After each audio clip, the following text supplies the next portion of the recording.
17절에는요 밀레도가 나옵니다. 메안데 강 하구에 있는 도시 메베소 다음으로 번영하였다고 하는데 최초의 철학자 탈레스의 고향으로 유명합니다. 에베소와 밀레도 사이의 거리는 60km 정도가 된다고 하는데 장로들이 밀레도에 도착한 것은 3일째 것으로 추측되고 이 배는 바울이 전세를 내었거나 아니면 3일 동안 정박해 있었을 것인데 바울이 교회의 지도적 입장에 있는 장로들을 부른 것은 그들을 격려하고 고별 메시지를 주기 위함이었다고 합니다. 이 설교는 크게 네 부분으로 나누어져 기록되어 있죠.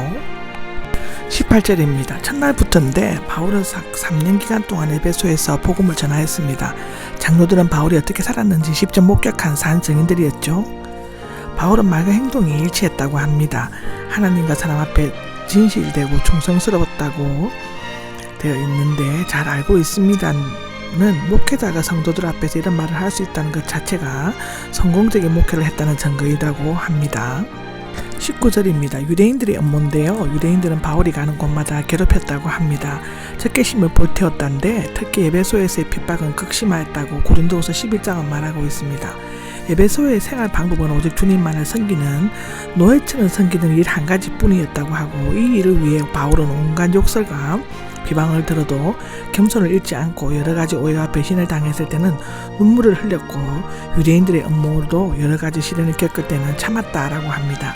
이것이 사도가 에베소에 있을 때 행한 모범적인 생활 방식과 신앙 태도였다고 합니다.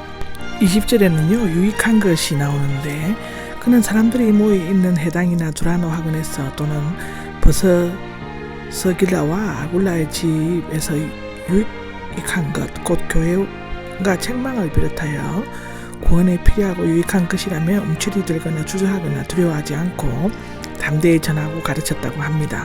여기에서 주저하지 않고는 배의 돛을 걷고 내리는 것에서 비롯되었는데 바람의 세기에 따라 주저하거나 위축하거나 두려워하지 않고 재빨리 행동을 취해야만 순조롭게 항해할 수 있는 것을 나타내고 있습니다. 복음을 전하는 것도 같은 이치라고 합니다. 나는 선포하였다라고 나오는데 그는 유대인들뿐 아니라 헬라인들 즉 인류 전체에게 회개하고 하나님께 돌아와 예수님을 믿어야 한다고 선포하고 있습니다. 회개는 하나님께 대한 것으로 유대인과 헬라인 즉 이방인은 모두 하나님께 죄를 지었기 때문에 이전의 삶의 방식은 완전히 포기하고 하나님께로 돌아오는 것을 의미하는 것입니다. 믿음은 우리 주 예수 그리스도를 향하는 것으로 하나님께 대한 참된 회개가 있을 때야 비로소 그리스도 안에 참된 구원의 믿음이 있을 수 있다는 것인데 구원의 믿음은 죄에 대한 비통한 심정으로 회개하는 것이라고 하고요. 둘째로는 바울의 사명을 위한 헌신은 바울은 지금까지 생활해 온 것을 간단히 요약한 후 앞으로 자신이 당하게 될 일을 예견하고 어떻게 할 것인가를 결심하고 있는 것입니다. 성령의 매여서가 22절에 나오는데요. 헬라어에서는 신성을 나타내기 위해 대문자를 사용하는 용법이 없었으므로 문맥과 조화시켜 해석할 수밖에 없다고 합니다. 여기 심령 in the spirit이라고 번역할 수 있는데 피할 수 없는 자발적인 의무를 느끼는 것을 의미하고요. 두 의미를 다 받아들인다는 것이며 바울은 성령에 사로잡혀 심령의 매임을 느낀다는 것을 의미합니다. 성령이 원인이라면 심령은 결과인데요. 다메섹 이후 바울의 삶은 성령에 사로잡혀 사는 것이고 가지 않는 것도 성령의 지시를 따랐습니다. 모든 가고 오는 것은 성령의 지시를 따랐다는 말이죠.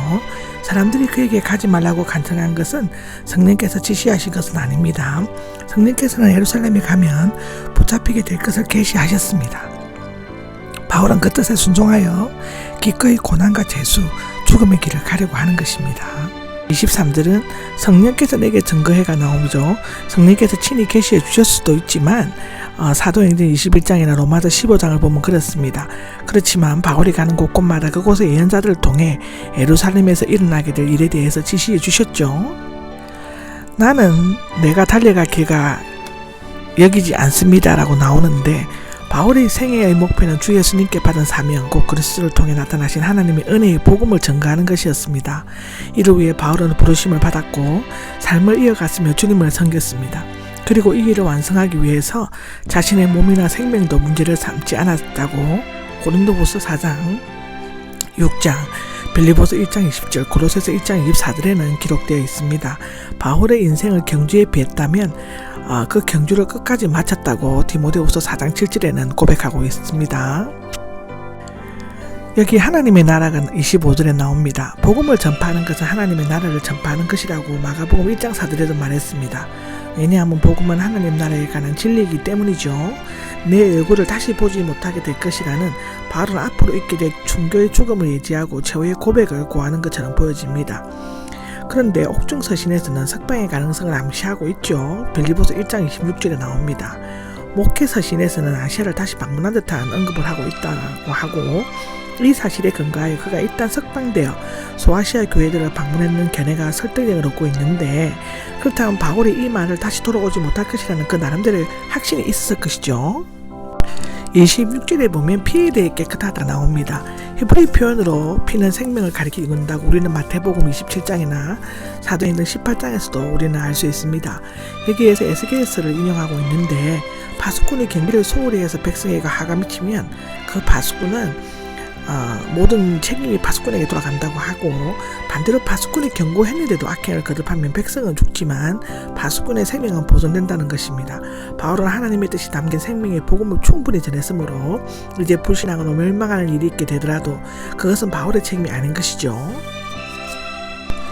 27절은 주저하지 않고가 나오라.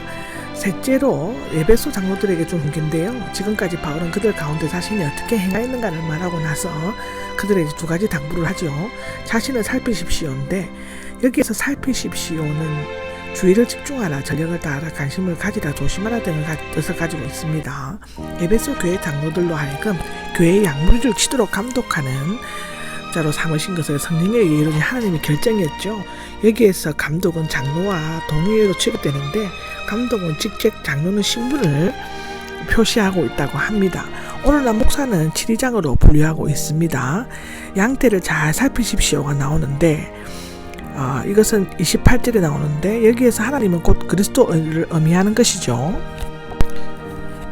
그리스도께서 자신의 또 값주고 사신 교회를 보존하고 가리키며 양육하는 것은 감독의 책임이었다고 하고요. 그들이 특별히 관심을 가지고 조심해야 할 것은 크게 두 부분으로 나누는데, 밖으로 오는 사나운 일입니다. 이것은 목자와 대조가 되는데, 이들은 거짓된 교리를 가지고 기독교를 부인하거나 믿는 성도들을 넘어뜨리려고 하는 거짓 교사들, 즉 영지주의자들이나 니골라당이나 디모데 후서에 나오는 1장 15절에 나오는 것과 계시록 2장에 나오도 있는 유대자들을 가리킵니다. 또한 다른 하나는 안으로부터 오는 사람들인데, 그들은 제자들을 깨어내어 이그러진 일들, 즉 왜곡하는 말, 구부러진 말을 말함으로써 즉 복음을 곡하고 교묘한 논리로 그릇된 길로 인도하는 것이었죠.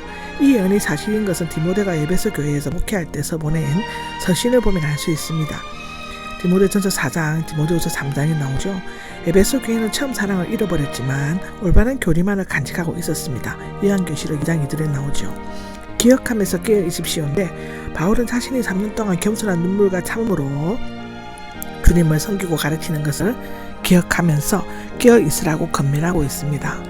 기억하라는 모세가 이스라엘 백성에게 하나님께서 출애굽의 은혜를 베푸시고 강야에서 먹이시고 인도하는 것을 기억하라고 권고하는 것인데 자주 사용되었습니다. 깨어 있으시오는 현재 명령법으로 방심하지 말고 계속 깨어 있으라는 뜻이지요. 밖에 사나운 일이와 안에 거짓 교사들을 살피면서 계속 깨어 있어야 한다는 것입니다. 이제 나는 여러분을 느낍니다인데 32절에 나옵니다. 바울은 자신의 모범이나 지도자들의 충성스러움이 아닌 하나님의 그의 은혜의 말씀에 에베소 교회 성도들을 맡겼습니다. 바울이나 장로들은 모두 약하고 불완전한 사람이었지만 그것을 보충하고 완전함으로써 인도하실 분은 하나님이시며 그 은혜의 말씀뿐입니다. 하나님의 말씀은 그리스도인의 기초를 튼튼히 하고 하나님 나라와 영원한 생명을 개선케 하는 것이지요.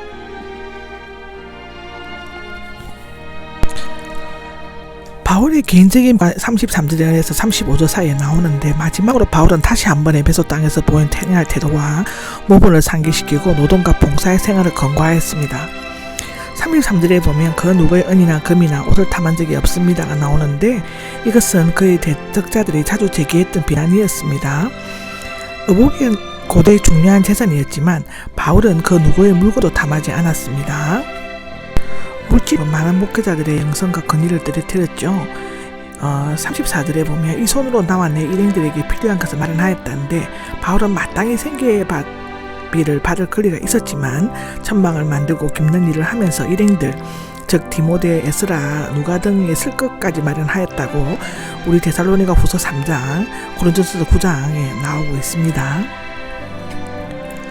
모든 일에서 애써 일하여 약한 사람을 도와주는 모범을 보였다가 35절에 나오는데 바울은 그리스도를 본받음으로써 교회의 본이 되었습니다. 고린도전서 11장 1절을 보시면 그렇습니다. 물론 이것은 모든 전도자들이 자급자족해야 하는 생활을 하라는 것이 아니라 복음을 위해 헌신하는 자는 생계 유지를 위해 사례비를 받을 자격이 있다고 고린도전서 9장 7절에서 10절은 나와 있습니다. 바울은 당시 대적자들로부터 담력 외에 일하는 별미를 제공하지 않으려고 스스로 일을 하였죠. 로마에서 순교하기 직전 그가 가진 것은 드로아 가보의 집에 맡겨둔 겉옷과 가족 종이에 쓴 책이 전부였다고 디모데후서 4장 13절에는 말하고 있습니다. 주는 것이 받는 것보다 더 복이 있다는데 복음서에서는 찾아볼 수 없는 인용 구절이라고 하고요. 그렇지만 그 내용은 예수님의 가르침과 정신에 완전히 일치된다고 누가복음 6장 38절에는 말하고 있습니다. 사람은 주기보다는 받기를 좋아하지만 오히려 주는 것이 받는 것보다 복이 있다고 합니다. 복음을 전할 때도 보수를 받지 않으려고 전할 수도 있다면 그것은 복된 일일 것입니다. 에베소 교인들은 분명히 바울의 호의적인 봉사와 그의 간대한 행동을 본받아 신앙생활을 했을 것입니다.